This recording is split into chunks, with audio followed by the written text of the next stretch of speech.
Bonjour à tous. Donc Christine Bourges, je suis chargée de mission environnement au sein de Périfem. Périfem étant la fédération technique du commerce et de la distribution. Donc notre objectif, c'est de représenter les distributeurs alimentaires et non alimentaires, mais aussi leurs apporteurs de solutions pour toutes les problématiques liées à l'équipement, à l'exploitation des points de vente.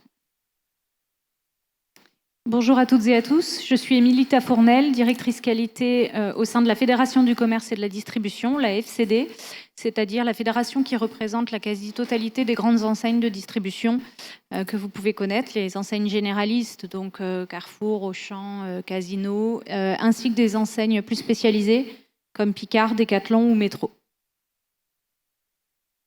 Bonjour à tous, Émilie Chalvignac de l'Institut du commerce. C'est une association à but non lucratif qui réunit les acteurs du commerce, donc les marques, les enseignes et les prestataires de services, les écoles, les CCI, etc. Et on a pour mission d'accompagner la transformation sociétale du commerce. Bonjour, Sophie Palocchi. Donc, moi, je travaille pour l'INLEC, la voix des marques, qui réunit près de 100 industriels de marques plutôt connues, internationales ou nationales. Et on travaille notamment sur des projets RSE et de pilotes réunissant plusieurs marques sur le vrac. Merci. Donc, vous allez bientôt nous présenter vos initiatives autour du vrac.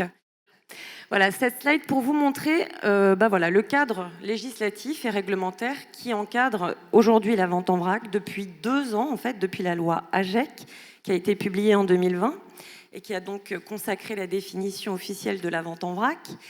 Et vous voyez, depuis cette définition, on a tout un cadre qui est en train de se créer et qui tient compte de cette nouvelle modalité de vente qui existe à côté donc, du mode préemballé. Donc, le cadre, voilà la loi AGEC, avec ses différents décrets d'application, et donc notamment 2 décrets qui sont sortis pendant la phase d'élection présidentielle, ont été assez surpris de les voir arriver, parce que souvent, pendant les phases d'élection, tout est un peu en stand-by. Et là, non, le ministère de la Transition écologique a réussi à sortir ces décrets. C'est donc le décret sur la stratégie nationale 3R, qui est sorti en avril, et dans lequel la vente en vrac apparaît comme une solution de réemploi, au même titre que la consigne. Ce qui est intéressant de voir dans ce décret-là, c'est qu'on a 2 formes de réemploi qui sont définies. Le réemploi par le professionnel et le réemploi par le consommateur. Le curseur entre les deux étant placé au niveau de qui a la responsabilité du lavage et du réemploi du contenant ou de l'équipement de vente. Donc le vrac, c'est donc un mode de réemploi par le consommateur, puisque c'est le consommateur qui majoritairement va laver et réemployer ou réutiliser son contenant. On a aussi donc l'autre décret issu de la loi AGEC et du décret 3R, c'est le décret sur la proportion minimale d'emballage réemployé à mettre sur le marché. Donc aujourd'hui, les metteurs en marché, donc notamment les marques, ont des obligations chiffrées. Il y a des paliers sur des différentes années pour atteindre un certain volume et un certain nombre d'emballages réemployés. On avait des objectifs en termes d'emballage recyclé. Aujourd'hui, on a des objectifs en termes d'emballage réemployé. Alors la réglementation avance un petit peu plus vite que la réalité, puisque aujourd'hui, on ne sait pas comptabiliser les emballages réemployés. On sait comptabiliser les emballages recyclés, mais on ne sait pas comptabiliser les emballages réemployés. Et donc, on est en train de travailler dans le cadre de 2 études qui sont pilotées par l'ADEME. Donc, Réseau Vrac fait partie de ce comité de pilotage et je crois que vous aussi, vous êtes dans ces études-là, sur donc les modalités de comptabilisation, donc savoir comment comptabiliser ces emballages qui sont soit réemployés par le professionnel, ce qui va être plus facile que ceux qui sont réemployés par le consommateur, mais il va falloir trouver des solutions. Et une autre étude qui concerne les marges de progression du réemploi et faire en sorte qu'on atteigne les objectifs fixés en termes d'emballage réemployé par les 2 décrets que je vous ai cités. Donc vous voyez, grâce à cette définition du vrac qu'on a consacrée en 2020, le vrac est facilement intégré dans tous ces textes comme une solution de réemploi. À côté de ces travaux, on a aussi eu donc, la loi climat résilience, et je vais y revenir tout à l'heure, L'avis du CNA dont je vais vous parler est aussi à la fin, qui nous donne une formidable feuille de route sur les objectifs et les efforts à faire pour que le vrac devienne une alternative au préemballé. 3 études de l'ADEME qui sont sorties en novembre 2021, dont une sur l'impact sanitaire du vrac et l'impact environnemental, et une 3e sur le prix. Donc ces études sont disponibles sur le site de l'ADEME ou dans la médiathèque si vous êtes adhérent de Réseau Vrac. Et un avis de l'ANSES dont je vais vous parler aussi, puisqu'il a été l'objet de nombreux débats en fin d'année avec le sujet des produits détergents et du décret vrac qui va venir encadrer la vente en vrac de certains produits. Et la DGCCRF qui en 2020 et en 2021 a fait une campagne de contrôle sur les commerces vrac, tous les distributeurs vrac, depuis la GMS, les magasins bio et les commerces indépendants vrac, spécialisés vrac, indépendants ou sous-enseignes, et qui met en valeur certaines bonnes pratiques d'hygiène recommandées par Réseau Vrac depuis maintenant 2016, comme par exemple l'entretien des équipements de vente à chaque changement de l'eau.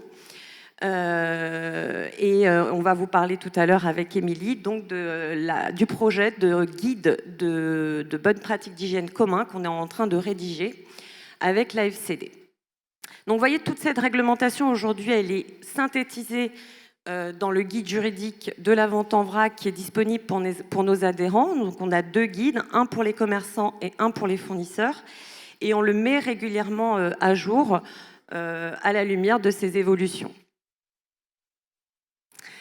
Donc, pour revenir donc sur l'étude de l'ADEME sur l'impact sanitaire de la vente en vrac, l'ADEME a mis en lumière certains risques liés à la vente en vrac, et l'un des risques qui a été mis en lumière, c'est le risque lié aux troubles musculo-squelettiques, puisqu'en fait les commerçants vrac, les distributeurs vrac, ont à effectuer des gestes répétitifs, des manipulations, lorsqu'ils notamment manipulent les équipements de vente, qui peuvent donner lieu à des risques du travail. Et en tant qu'employeur, les employeurs doivent aider leurs salariés à éviter ces troubles musculo-squelettiques. Partant de là, nous avons décidé de rédiger un guide, donc, qui est un guide de prévention avec Perifem, et je vais laisser donc Christine nous présenter ce travail commun qu'on a effectué ensemble. Merci.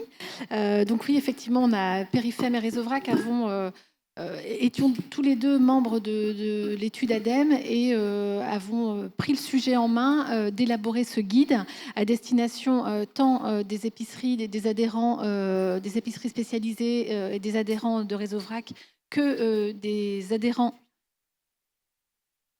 Que des adhérents de Perifem également, qui sont donc les grands distributeurs, puisque la problématique finalement est commune. Et on voit l'émergence du risque de santé au travail spécifique à la gestion des rayons vrac, puisqu'on a des nouveaux gestes qui se pratiquent dans ces rayons-là, notamment liés au port de charge par exemple, les gestes aussi de port de charge en hauteur. Et donc nous avons pris le sujet en main ensemble et avons rédigé ce guide qui a été diffusé maintenant il y a un petit mois à nos adhérents et qui a vraiment pour but d'accompagner de manière très opérationnelle nos différents adhérents dans la prévention de ces risques de santé au travail. Merci Christine. Et donc toi, le guide, tu l'as diffusé sur ton site internet auprès de tes adhérents pour l'instant ? Pas sur le site de Perifem, c'est-à-dire qu'il n'est pas en accès libre. Il est réservé à nos adhérents et donc via nos canaux de diffusion habituels avec nos adhérents, il a été diffusé effectivement il y a un petit mois. Ok, et nous, donc, il est disponible dans la médiathèque aussi pour nos adhérents. Et on forme spécifiquement les commerçants et les porteurs de projets dans le cadre de nos formations aux bonnes pratiques d'hygiène de la vente en vrac, animées par Maryse et Marilyn, nos partenaires hygiénistes, sur les recommandations destinées à prévenir ces troubles-là. On peut passer à la slide suivante. Alors, le fameux principe qui a donc été introduit par la loi AGEC et qui confirme que tous les produits doivent pouvoir être vendus en vrac, sauf motif de santé publique. Donc c'est dans ce cadre-là, en fait, que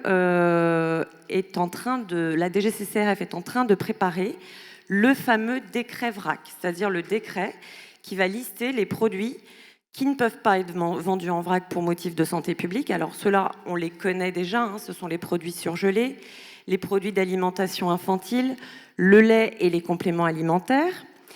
Et ce décret est venu, la DGCCRF est venue étoffer, compléter ce décret à la suite d'un avis de l'ANSES qui est paru en fin d'année sur, en fait, non pas des produits qui vont être interdits, mais certaines règles qui vont venir préciser, compléter comment d'autres produits que ceux que je vous ai cités peuvent être vendus en vrac.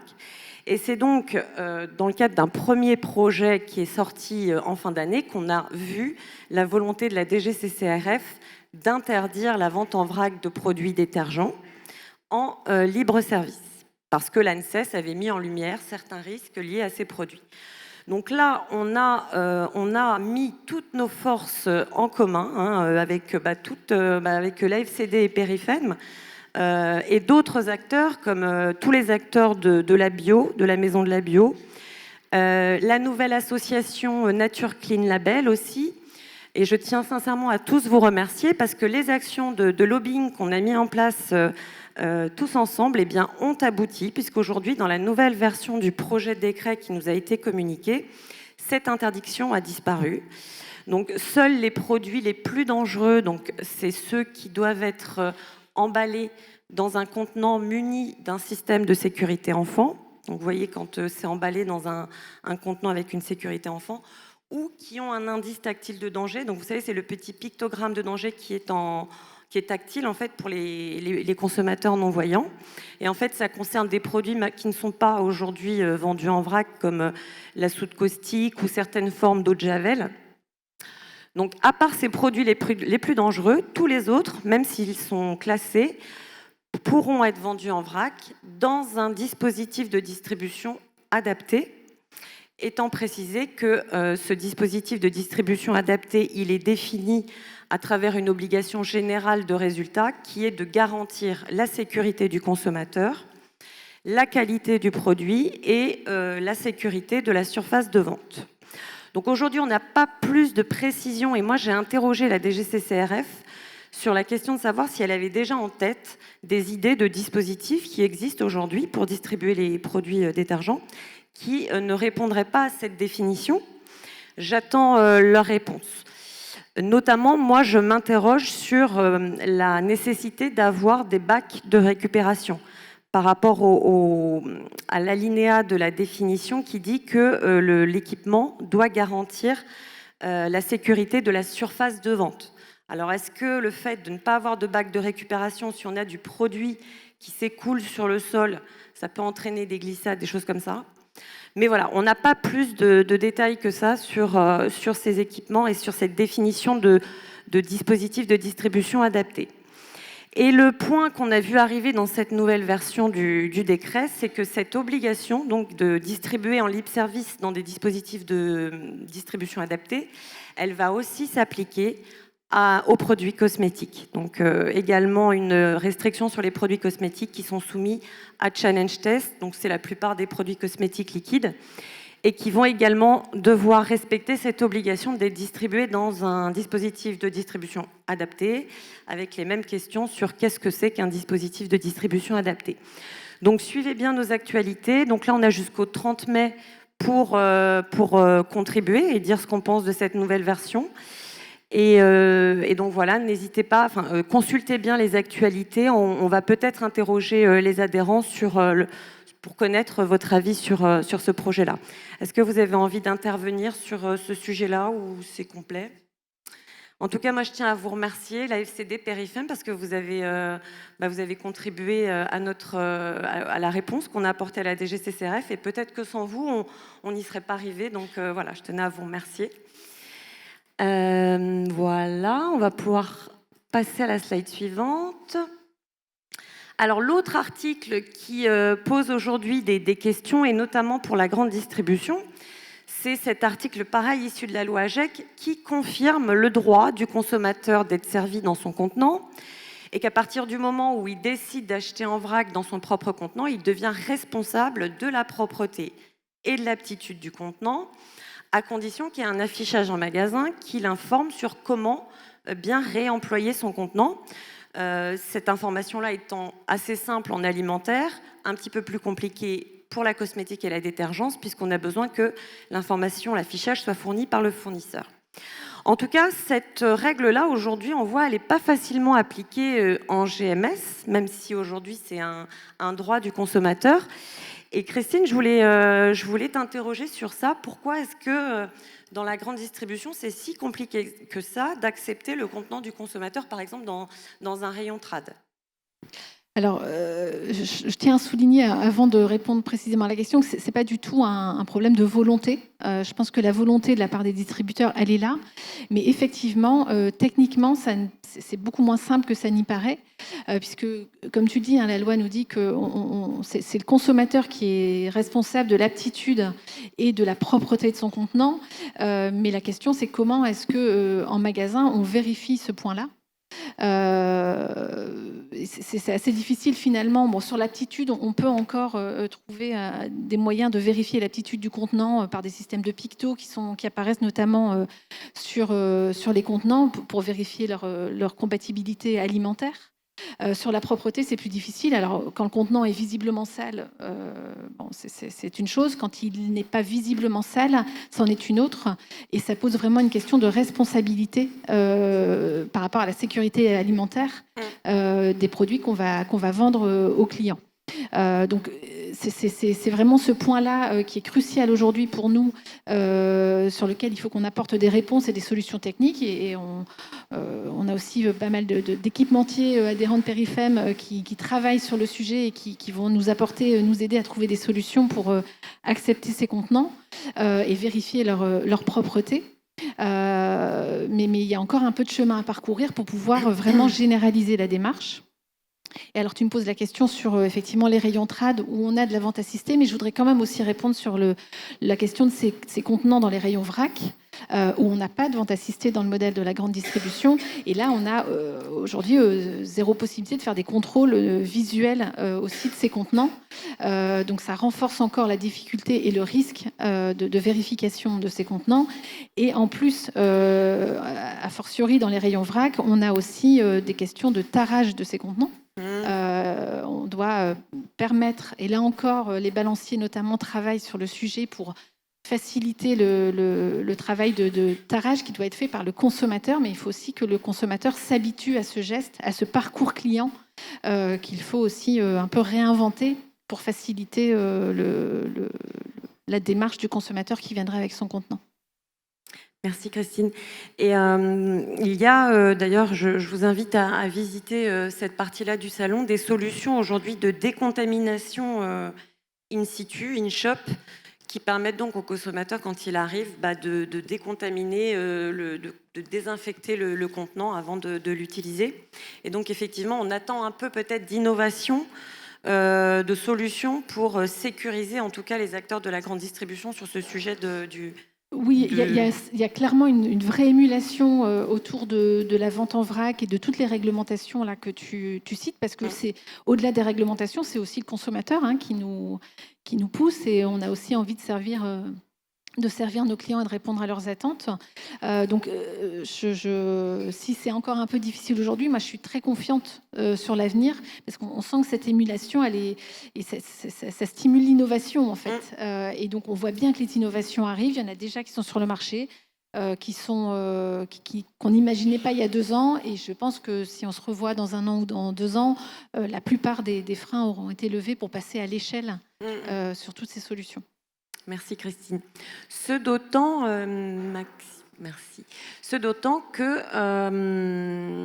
on a déjà, depuis la loi AGEC, une obligation pour les commerces de plus de 400 mètres carrés de mettre à la disposition des consommateurs des contenants réemployables et réutilisables propres, c'est-à-dire prêts à l'emploi, comme les barquettes qu'il y a au rayon trad en fait, qui sont prêtes à l'emploi. Donc ça veut dire pas des contenants neufs que j'achète et que j'utilise, il faut qu'ils soient prêts à l'emploi. Et cette obligation-là, elle est contrôlée déjà par la DGCCRF. Est-ce que vous avez envie de d'ajouter un point sur ces contrôles-là? Comment... Non, il y a effectivement quelques contrôles qui sont déjà effectués. Il y a une grande enquête qui a été menée à l'intérieur des rayons vrac, et pas que GMS d'ailleurs, hein. GMS, épicerie vrac et épicerie spécialisée bio. Une grande enquête des GCCRF qui a été menée en 2020, donc qui a relevé un certain nombre d'anomalies, notamment sur la gestion de ces contenants réemployables. C'était en 2020, ça a un peu progressé.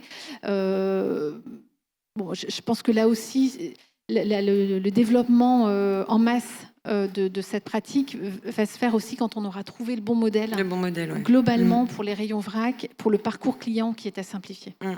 Et donc, petit rappel pour tout le monde, un sachet Kraft, ce n'est pas aujourd'hui considéré comme un contenant réemployable ou réutilisable.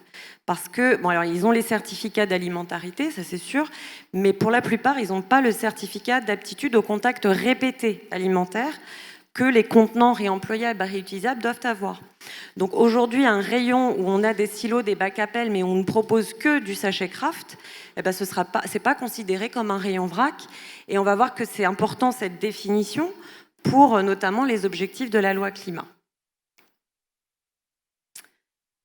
La fameuse donc loi climat qui est venue imposer donc toujours au commerce de plus de 400 mètres carrés. Pour les plus petits, elle n'a pas voulu imposer des objectifs chiffrés, elle a voulu aller plus lentement et donc elle va mener des expérimentations pour les amener petit à petit à ces objectifs-là. Donc pour les commerces de plus de 400 mètres carrés, alors ça concerne certains de nos adhérents, notamment des enseignes de magasins bio qui les atteignent, de dédier au moins 20% de leur surface de vente à la vente de produits sans emballage primaire. Donc c'est pas que du vrac, ça peut être du refill, donc quand on n'a pas le choix de la quantité, ça peut être les fruits et légumes, ça peut être le rayon trad, où on a en fait des produits qui sont présentés sans emballage, y compris en vrac. Donc il faut quand même une proportion de vrac. Et cet objectif-là, il doit être atteint d'ici 2030. Et là, une consultation a été lancée par la DGCCRF pour voir comment les distributeurs envisagent d'atteindre cet objectif-là, en sachant que l'objectif pourra être modulé. Donc c'est soit 20% de la surface de vente, soit un dispositif d'effet équivalent exprimé en proportion du chiffre d'affaires ou en nombre de références.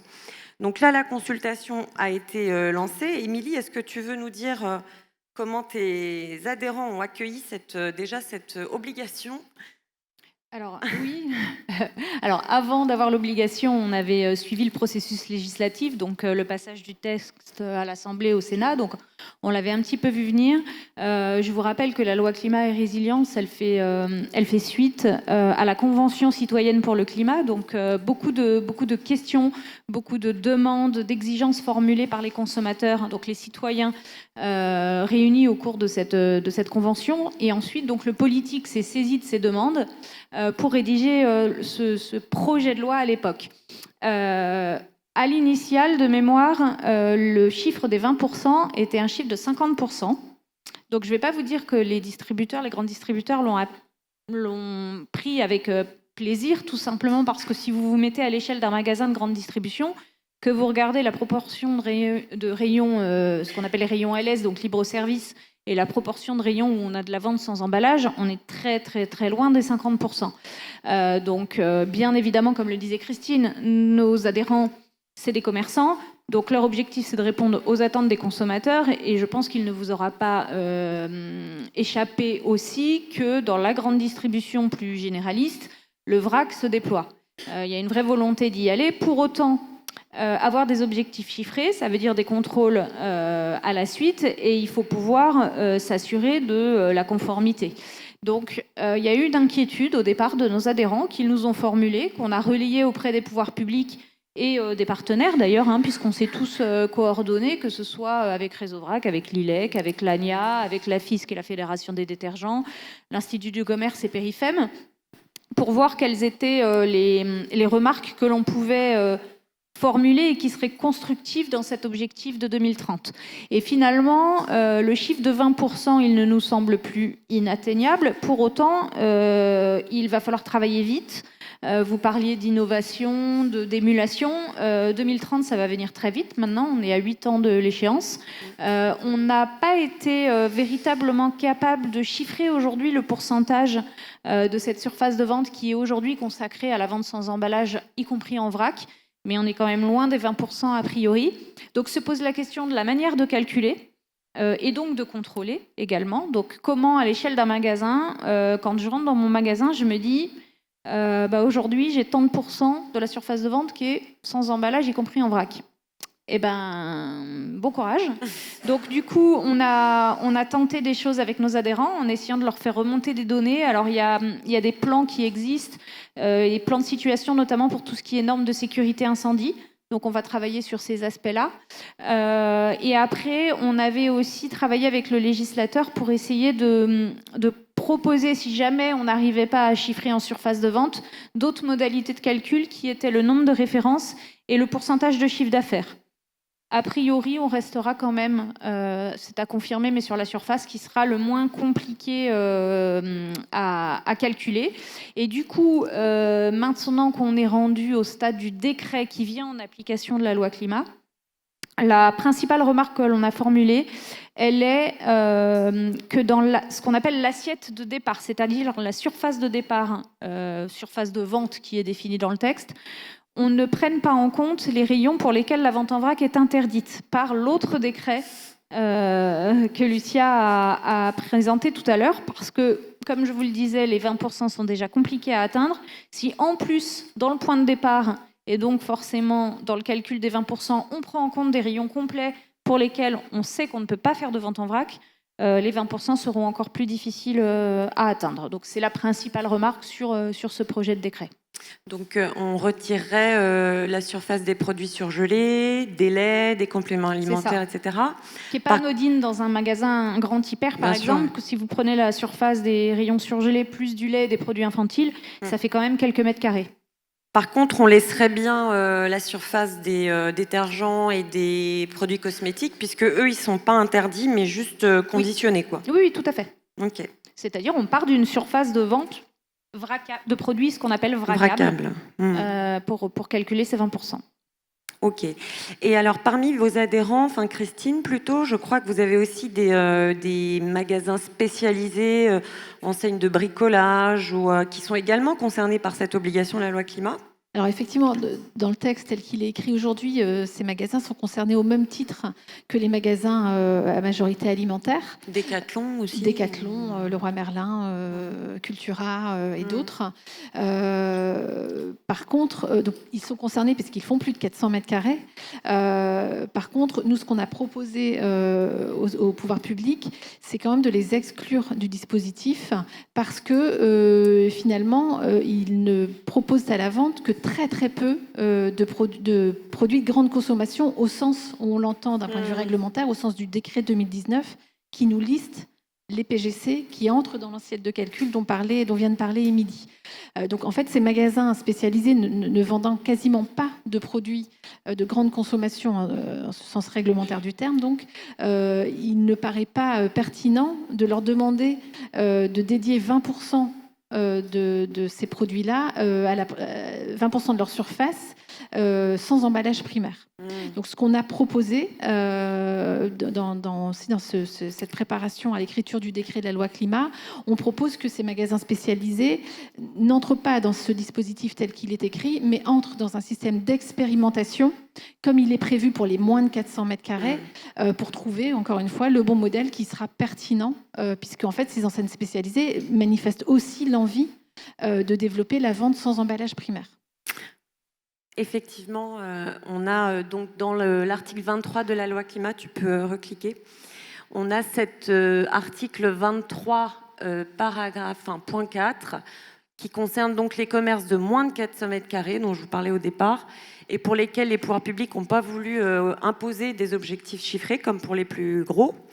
Et donc, on va se diriger vers des expérimentations, une expérimentation d'une durée de 3 ans, pour voir quels sont les freins dans ces commerces, et comment lever ces freins. Donc on attend l'arrêté qui va venir définir le cadre de cette expérimentation.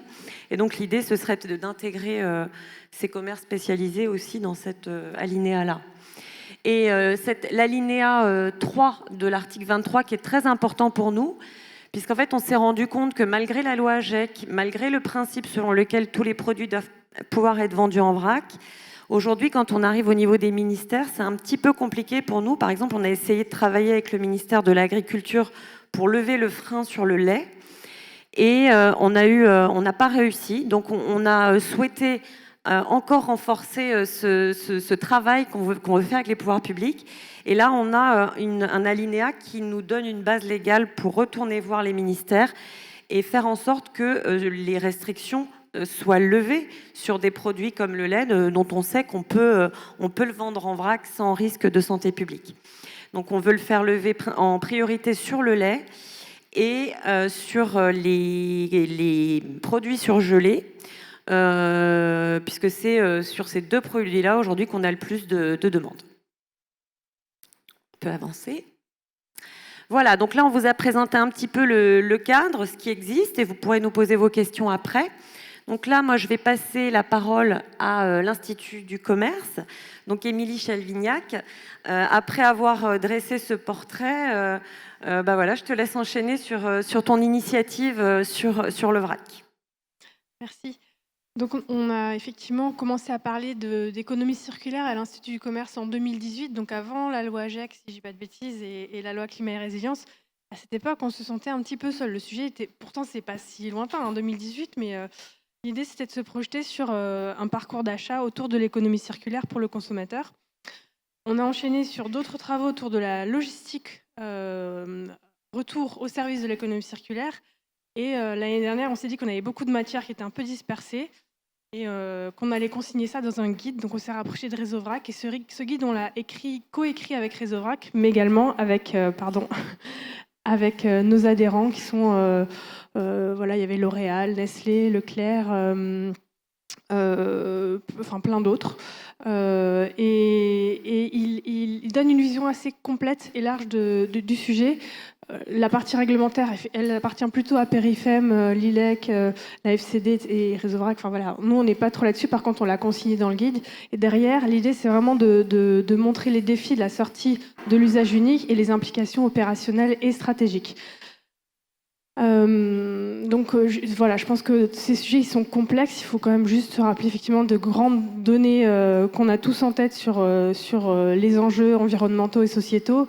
Et par exemple, moi, la dernière étude qui est sortie sur le plastique de WWF qui dit que en fait, le coût économique du plastique est 10 fois supérieur à son coût de production. Parle d'elle-même. Et voilà, aujourd'hui, on ne calcule pas forcément tout sur les bonnes bases. Donc c'est cet enjeu qu'on doit bien garder en tête, même si on est face à des difficultés à surmonter tous ensemble. Et c'est aussi pour ça que c'est assez sympathique cette table ronde et les travaux qu'on peut faire entre associations. Voilà, parce que derrière tout ça, en fait, on se parle régulièrement tous ensemble. Voilà, l'autre message que je voulais faire ressortir du guide, c'est que le parcours d'achat au service de l'économie circulaire, il doit être pour tous, donc pour tous les consommateurs qui sont déjà engagés, qui sont déjà en transition, à qui il faut faciliter la vie, mais aussi pour tous ceux qui ne le sont pas et à qui il faut donner envie, peut-être avec d'autres bénéfices, d'autres services que ça peut leur rendre, et pour faire en sorte que ces 20% dans lesquels beaucoup d'énergie sont mises pour que 20% des espaces de vente soient dédiés au vrac, ça fonctionne en fait, et que ça soit bien fait, et que ça plaise, et que les gens reviennent. Voilà. Et puis pour finir, un dernier message, c'était autour de la coopération. Ces sujets d'économie circulaire, ils reposent en fait sur un besoin de travailler en écosystème, que ce soit entre une marque avec d'autres marques, comme Sophie va vous présenter après, les marques et les enseignes. Autour de la logistique retour, c'est pareil. Il faut vraiment qu'il y ait plus de standardisation et de mutualisation. Et c'est effectivement beaucoup d'innovation et assez enthousiasmant finalement. Merci beaucoup, Émilie. Et en effet, en parlant de coopération, il y a un vrai besoin avec la vente en vrac d'entente finalement, mais d'entente autorisée entre les distributeurs et les fournisseurs. Si chaque marque arrive avec son équipement de vente, avec son meuble, ça ne marchera pas dans les grandes surfaces. Donc il y a un vrai besoin de travailler et de faire collaborer les vendeurs et les metteurs en marché.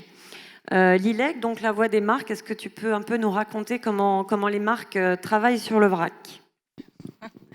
Oui, tout à fait. Alors donc, comme je disais, Lilek rassemble environ plus de 1000 marques. Et donc, le vrac, c'est un sujet qui était déjà en discussion chez ces industriels. On s'y est intéressé, nous, plutôt en fin 2019, 2020. Et on a vu qu'il y avait un vrai besoin de se rassembler et d'essayer de comprendre tous ensemble comment trouver les solutions. Donc on a rassemblé des industriels d'un côté, on s'est rapproché d'un écosystème, j'appellerais ça un écosystème effectivement de sociétés qui travaillent sur le vrac, et donc je peux les citer, FM Logistique, Bulk & Co par exemple, mais aussi Usage. Et de l'autre côté, les distributeurs. Donc réunir en fait tous ces acteurs pour essayer de mettre en place des rayons vrac. Donc, jusqu'à présent, on a réuni, je vais dire, une vingtaine d'entreprises. Et donc, on a mis en place vraiment, très concrètement, des pilotes en magasin, chez Franprix tout d'abord, puis chez Monoprix, et puis on a d'autres projets dans les cartons. Et à la clé de ça, l'idée, c'était vraiment de mesurer, d'analyser et de comprendre. Et donc, ce qui ressortait notamment, c'est qu'il y avait, ça confirmait des chiffres qui étaient déjà sortis. Il y a une vraie demande de vrac des consommateurs, il y a une demande de marque. Donc, c'est notre périmètre. Mais il y a tout un tas de freins également. Et donc, dans les études notamment, je vous ai ressorti 2 chiffres là. Les 3/4 des personnes interrogées dans le cadre d'un des tests, très concret encore une fois, ils appréciaient la présence de marques et leur moteur d'achat, c'était plutôt la juste dose. Donc on n'est pas dans une motivation dans ces circuits-là aujourd'hui qui est focalisée sur l'engagement environnemental. Donc encore une fois, pour arriver à démocratiser le vrac, il faut essayer d'embrasser toutes les motivations. Donc l'environnemental est celui qui paraît le plus légitime, mais il y a des consommateurs qui ne sont pas forcément au premier abord engagés sur ces sujets-là. Donc il faut arriver aussi à les capter. La juste dose, c'est un moyen de les capter. Et le deuxième point, c'est ils attendent des références phares de ces marques. Et donc c'est une des questions que peuvent se poser et les distributeurs et les marques. C'est quelle offre proposer ? Est-ce qu'il faut qu'on ait une offre dédiée au vrac, ou est-ce qu'il faut qu'on propose nos produits déjà emballés dans une formule vrac ? Donc voilà, la réponse est plutôt de ce côté-là. Ce qu'on a mis en évidence aussi, c'est toutes les conditions qui sont requises pour mettre en place ce vrac, dont notamment la réduction de l'impact environnemental. Et ça, c'est un point quand même très très important, parce qu'à la base, c'est quand même aussi une des motivations gouvernementales, c'est réduire l'impact environnemental. Et on s'est rendu compte au travers de cette étude, et ce qui rejoignait une des études mentionnées par Lucia, une des études de l'ADEME, c'est que l'impact environnemental du vrac est atteint est réduit du moins, quand on met en place un processus très très précis dans toute la chaîne logistique, de l'amont à l'aval. Donc quand je dis de l'amont, ça veut dire livrer des grosses quantités en une seule fois. Donc pas se dire je reprends mes produits et puis hop, je les mets dans une trémie tels qu'ils existaient en emballé. Donc c'est revoir tout ce processus à l'amont au niveau logistique, le transporter de manière aussi environnementalement réfléchie. Et puis au niveau du consommateur, Lucia l'a aussi précisé, le sachet Kraft, c'est pas la meilleure des solutions. Donc il faut engager aussi le consommateur à utiliser ces fameux contenants réemployables. L'autre point qu'on a pu mettre en évidence et qui a été aussi abordé par Émilie de la FCD, c'est les produits vracables. Donc ça, c'est quand on se retrouve vraiment en rayon, et Michel et Augustin l'évoquaient aussi tout à l'heure, c'est quels produits on peut mettre, quels produits résiste à ce nouveau mode de distribution, hein, de l'amont à l'aval, qui s'effrite pas. Si on a des fameux gros sachets, il faut qu'on ait des produits qui soient suffisamment, qui résistent, hein, à la pression. Le fait que ces produits ne s'altèrent pas. Et ça, c'est une des conditions, évidemment, que tout metteur en marché sur laquelle il ne transige pas.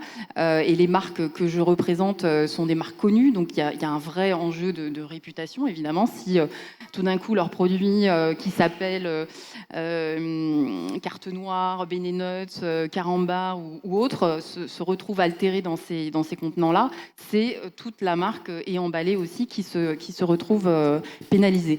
Donc, il y a une vraie réflexion sur, et Michel et Augustin, encore une fois, je reprends ces propos, ils ont sélectionné finalement les produits qui sont les plus adaptés pour être dans cette chaîne-là. Ce qui ne veut pas dire que tout ne sera pas vraquable à plus long terme, mais à court terme, il y a un vrai besoin de tester, de se dire, pour l'instant, c'est ces produits-là qui sont les plus adaptés, donc allons-y de cette manière.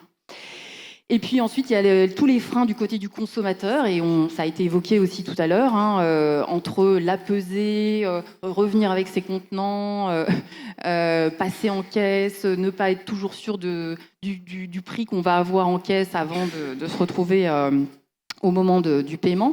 C'est tout un tas de freins qu'on étudie de près, qu'on étudie avec tous ces partenaires, justement, pour trouver les bonnes solutions. Et comme le disaient les représentants les représentantes de la distribution, on n'est pas on est vraiment dans de la grande distribution. Donc, on n'a pas de service assisté.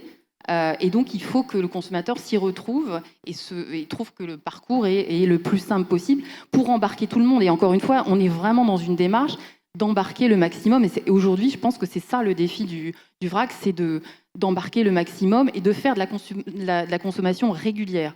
Et le marché, pour moi, ne se développera que à ces deux conditions, avoir suffisamment de consommateurs et avoir une consommation régulière. C'est comme ça qu'on fera du volume, c'est comme ça qu'on fera de la qualité, et c'est comme ça qu'on fera aussi de la rentabilité, parce que c'est aussi un des aspects qu'il ne faut pas négliger, la rentabilité au mètre carré. C'est un souci que peuvent avoir les épiceries de vrac, et ça a été souligné dans certains articles de presse. Mais c'est un souci qu'ont aussi les grandes surfaces. Donc il faut vraiment bien réfléchir à tous ces aspects-là, ce qu'on essaye de faire voilà, dans ces travaux qu'on partage effectivement avec tous les partenaires, avec l'ADEME, et pour trouver les solutions. Voilà. Merci Sophie. Et c'est vrai qu'il y a plusieurs façons de faire du vrac. Et moi, je trouve que la grosse différence entre un commerce spécialisé vrac, qui sont des commerces assez récents finalement, sans parler des magasins bio, mais je parle vraiment des commerces spécialisés vrac, et une enseigne de la grande distribution qui fait aussi du vrac depuis très longtemps, c'est que le commerce spécialisé, le commerçant spécialisé vrac, il a intégré dans son modèle économique la phase d'entretien des équipements de vente, la phase de lavage, la phase de transvasement. C'est vraiment une étape qui l'occupe quasiment, je sais pas, à 30% de son temps de travail. Et ce que la grande distribution aujourd'hui n'avait pas forcément intégré. Et pour autant, on a tous envie d'aller dans ce sens-là, donc dans le sens d'avoir des rayons vrac qui soient avec un niveau d'hygiène identique, avec des règles aussi identiques. Pourquoi ? Parce que, est-ce que tu peux aller à la slide d'après ? Parce que voilà, l'objectif, c'est de révolutionner les mentalités et les pratiques afin d'opérer le changement d'échelle attendu dans le développement de la vente en vrac. Et ça, c'est pas Réseau Vrac qui le dit, c'est le Comité national de l'alimentation, qui est une autorité qui est rattachée à plusieurs ministères, dont le ministère de l'Agriculture, et dont le ministère de la Transition écologique, et donc les pouvoirs publics ont véritablement cet objectif-là. Et je vous invite véritablement à lire cet avis du Comité national de l'alimentation qui est paru au mois de juillet 2021 et qui nous donne, en tout cas pour Réseau Vrac, car on était dans le comité de pilotage, donc on a participé à la rédaction, mais en fait ce qui est génial pour nous, c'est qu'il nous donne notre feuille de route pour les prochaines années, les axes vers lesquels on a envie d'aller, donc tout est inscrit. Et notamment, l'un de ces axes-là, c'est de rendre obligatoire, alors pour nos adhérents, ça ne va pas être quelque chose de révolutionnaire parce qu'ils le font déjà, c'est quelque chose qu'on a mis en place depuis 2016, une formation aux bonnes pratiques d'hygiène spécifiques à la vente en vrac. Donc pas une formation qu'on appelle HACCP classique, qu'aujourd'hui tous les exploitants du secteur alimentaire doivent avoir une formation HACCP, mais avoir une vraie formation aux bonnes pratiques d'hygiène de la vente en vrac. Donc nous, on a déjà un guide qui a été rédigé en 2016, qu'on met à jour régulièrement. Et la DGCCRF, qui est l'autorité de tutelle, qui contrôle donc les GBPH, c'est comme ça qu'on les appelle, il y en a plusieurs qui sont officiels, eh bien, nous a demandé à la FCD et à Réseau Vrac de travailler ensemble, même si nos adhérents n'ont pas les mêmes pratiques aujourd'hui. Il va falloir qu'on trouve un terrain d'entente commun pour rédiger et rendre officiel un guide des bonnes pratiques.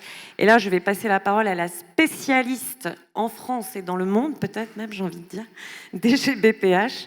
Émilie, raconte-nous tout sur les GBPH. Alors, je ne suis pas la spécialiste en France ni dans le monde. Et en plus, c'est Emmanuelle Bourdeau qui est présente dans la salle que je charge de travailler sur ce guide. Donc, on va rendre à César. Ah, mais t'en as rédigé beaucoup. Voilà, beaucoup. Oui. Alors, en fait, non, mais c'est vrai que j'ai une formation d'ingénieur en microbiologie et sécurité alimentaire. Et donc, la méthode HACCP, c'est ma formation de base. Et en fait, elle est essentielle dans la rédaction d'un guide de bonnes pratiques d'hygiène qui est en fait un document qui est normé avec des chapitres, des parties bien définies et notamment cette fameuse méthode HACCP. Alors je vais prendre 2 minutes pour rappeler ce que c'est que la méthode HACCP parce que c'est un mot un peu barbare. Une fois qu'on a réussi à le prononcer, il faut aussi savoir la rédiger. Et en fait, elle s'appuie déjà sur toutes les étapes de fabrication d'un produit. Alors de fabrication, mais également de réception, de sélection des fournisseurs.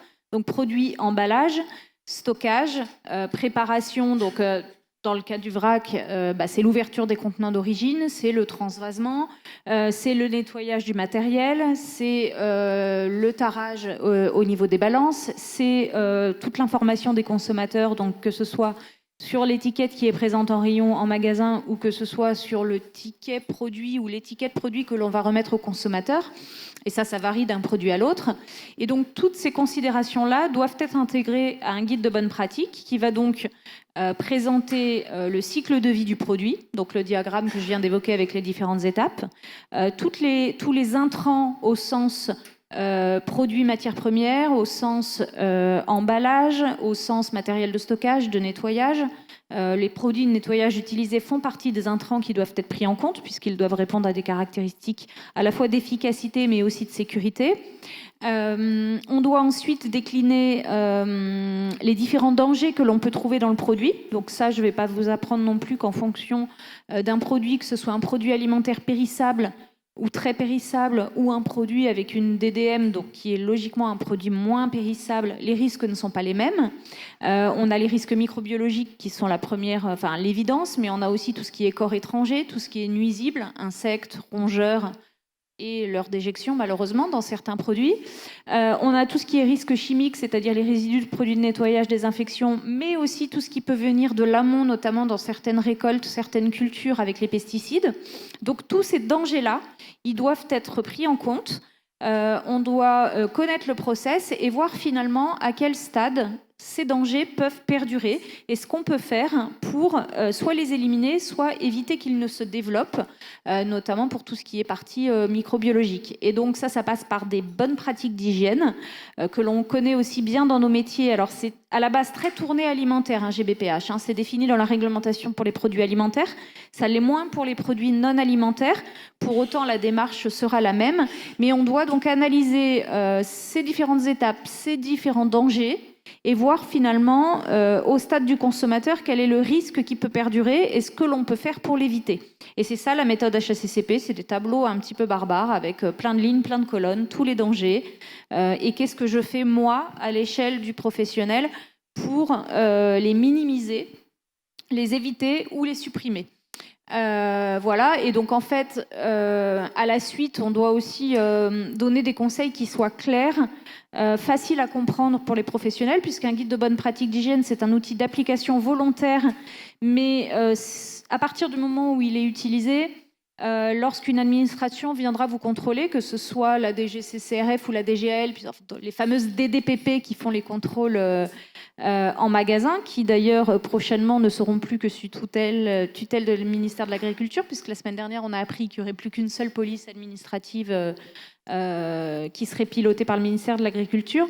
Ils vont aussi, quand ils vont venir dans une surface de vente, que ce soit un commerce spécialisé ou une grande surface, vous demander sur quoi vous vous appuyez, sur quelle fiche, sur quel process, quelles sont les formations qui ont été suivies par le personnel. Tu en parlais, Lucia, tout à l'heure. Alors nous, historiquement, à la FCD, on a rédigé une dizaine de guides de bonnes pratiques pour l'ensemble des rayons, ce qu'on appelle des rayons avec manipulation, c'est-à-dire les ateliers de fabrication, boulangerie, boucherie, pâtisserie, fruits et légumes, mais également tous les rayons à la coupe, donc les rayons fromage coupe, charcuterie et ainsi de suite.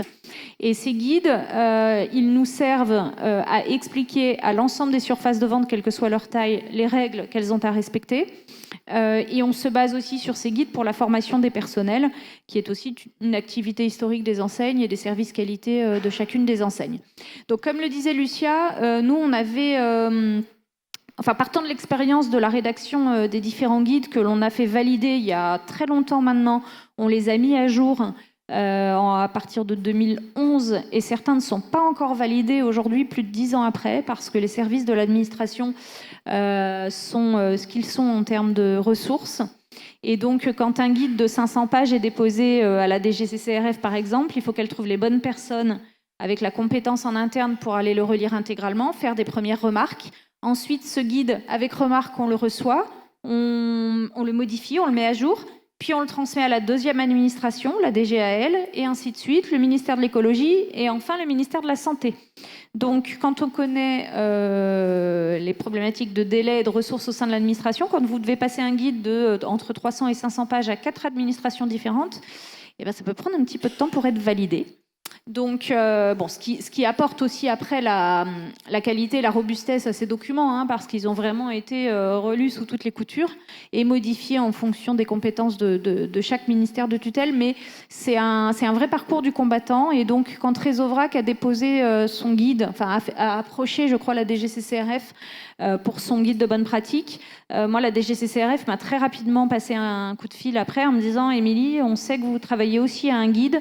On n'aura pas les ressources et pas le temps à octroyer à 2 guides pour un secteur identique, bien que les commerces en eux-mêmes soient de typologies différentes. Est-ce que vous ne pouvez pas envisager avec Réseauvrac de travailler à un seul guide que vous nous déposeriez et qu'on validerait pour l'ensemble ?» Donc on a rapidement décidé de... En effet, répondre favorablement à cette demande. De toute façon, on n'avait pas vraiment le choix. Mais en soi, comme on avait déjà commencé à travailler ensemble et que ça se passait bien, on s'est dit que finalement, pour le service de nos adhérents respectifs, ce serait aussi plus parlant. Les frontières peuvent des fois être un peu minimes entre certains types de commerces. Après, il est vrai qu'on va devoir faire l'exercice de peut-être décliner certaines fiches, certaines étapes en 2 fois. Parce qu'on n'est pas du tout sur les mêmes modèles actuellement. Je ne vais pas redire ce qui a déjà été dit, mais pour nous, la principale problématique, quand je dis nous, donc la grande distribution, c'est que le rayon vrac n'a pas été pensé avec du personnel assisté, vous l'avez toutes dit. Donc peut-être que certains feront le choix à un moment donné d'y avoir recours quand on va augmenter la part de rayons et de produits vendus en vrac, mais aujourd'hui c'est pas le modèle. C'est pas le modèle non plus de départ. Du coup, les rayons vrac ont été équipés avec des balances qui n'étaient pas adaptées, qui n'avaient pas l'intelligence de pouvoir tarer automatiquement différents contenants. C'est aussi la problématique de permettre au consommateur d'amener son propre contenant. Quand vous avez une seule balance ou 2 balances dans un rayon et que vous avez un premier consommateur qui vient, qui pose son contenant, qui fait la tare, et puis après, il va se servir et entre-temps, il y a un autre consommateur qui passe pour peser son produit ou son contenant, ça annule la transaction précédente. Donc, il faut aussi que les magasins... Alors, ça, c'était historique, mais il y a encore beaucoup de magasins qui sont équipés comme ça. Aujourd'hui, les enseignes sont en train de s'équiper en balance qui vont permettre d'éditer un petit ticket avec un code barre que le consommateur pourra garder et reflasher au moment de venir peser son contenant, cette fois plus vide, mais avec le produit à l'intérieur. Voilà, donc ça, c'est la problématique de l'équipement. Et outre le fait de ne pas avoir de personnel en vente assistée, on n'a pas forcément du personnel qui était coutumier des manipulations spécifiques au vrac que Lucia évoquait comme étant des des prérequis et des connaissances évidentes pour les commerces spécialisés. Et donc, le personnel n'est pas habitué au nettoyage et à la désinfection des trémies, des silos. On n'a pas forcément non plus les locaux parce qu'on n'avait pas d'équipement comme ça à nettoyer. Donc, il faut s'adapter. Et notre guide de bonne pratique, la version en tout cas sortie FCD avant convergence avec Réseau Vrac, elle avait peut-être besoin de se renforcer dans ses spécificités, et c'est ce que va nous apporter aussi notre travail en commun. Nous, on va apporter à Réseau Vrac l'expérience de la rédaction d'un guide de bonne pratique d'hygiène format administration, c'est-à-dire format lourdingue, très clairement. Non, mais c'est quelque chose de très très lourd. C'était pas de l'administration que je traitais de lourdingue, attention. Mais c'est un format, c'est vraiment des documents très très très touffus, on va dire. Et Réseau Vrac, en retour, va aussi nous apprendre à mieux connaître ce secteur du vrac que l'on connaît moins de base, y compris dans les termes utilisés. Voilà, je pense que je sais pas, Lucia, si tu avais d'autres points sur ces guides de bonne pratique. Non, sur le non-al, sur les produits non alimentaires. On avait aussi chacune de notre côté rédigé notre guide. On va peut-être l'intituler un petit peu différemment parce qu'encore une fois, comme je vous disais, guide de bonne pratique d'hygiène, c'est un terme notamment consacré à l'alimentaire. Donc, on verra si c'est recueil, ligne directrice, voilà. Parce que là, il y a encore plus de spécificité et notamment un très gros travail à faire avec l'amont de la chaîne pour tout ce qui est problématique liée au contenant, liée à la conservation, tout ce qui est produits détergents, cosmétiques, l'aptitude des contenants. On a un vrai gros travail et un vrai challenge, je pense, à faire sur la rédaction de ces lignes directrices. Tout à fait. Puisqu'en effet, on a aujourd'hui des normes qui sont assez claires sur l'aptitude au contact alimentaire et au contact répété, donc pour le réemploi, pour l'alimentaire. Mais pour la détergence, cette norme, elle n'est pas adaptée. Donc c'est compliqué aujourd'hui d'afficher en fait des protocoles de réemploi qui soient standardisés, et donc on a souvent de multiples affichages qui dépendent des marques, qui dépendent des fournisseurs, des pratiques différentes selon les points de vente. Et l'objectif, c'est de standardiser tout ça. Et on a, nous, un groupe de travail sur le sujet, notamment du protocole de lavage des contenants pour les produits cosmétiques. Et le sujet est bien compliqué. Et le groupe de travail qui est mené en partenariat avec Cosmebio, je ne sais pas si Julia est dans le coin. Salut Julia. Voilà, qui est mené depuis 2018, ce GT, et qui avance aussi doucement finalement que le sujet est complexe. Mais on espère bien pouvoir aboutir cette année à quelque chose, notamment parce que Eurofin est venu s'ajouter au groupe de travail en plus de Edencos, notre partenaire cosmétologue.